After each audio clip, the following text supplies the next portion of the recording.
মুখর পরিবেশে যে ভোট দিয়েছেন, আমরা আরেকজন নারী ভোটারের কথা শুনবো।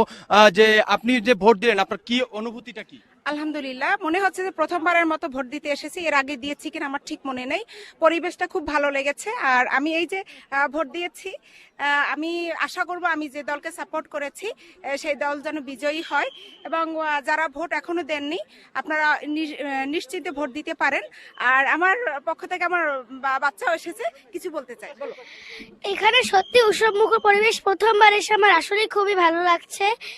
আমি অনুরোধ করব যে সবাই যাতে ভোট দিয়ে নিজের দেশকে জয়যুক্ত করে। আমি চাই দেশটি আরো উন্নত হোক। ইনশাআল্লাহ চেষ্টা করবো বড় হয়ে দেশটিকে আরো উন্নত করার জন্য। ধন্যবাদ। যেমনটি বললেন, একজন একটি শিশু, তিনি কিন্তু বললেন তার ভোটারদের সাথে এসে তিনিও মানে সকলকে ভোট প্রদানের জন্য সকলকে আহ্বান জানিয়েছেন এবং তার মাধ্যমেই কিন্তু তিনি আহ্বান জানিয়েছেন যে দেশকে বড় হয়ে তিনি এই দেশকে সামনের দিকে এগিয়ে নিয়ে যাওয়ার জন্য। এই বরিশালের বিএম কলেজ ভোট কেন্দ্র থেকে এই ছিল আমার কাছে সর্বশেষ।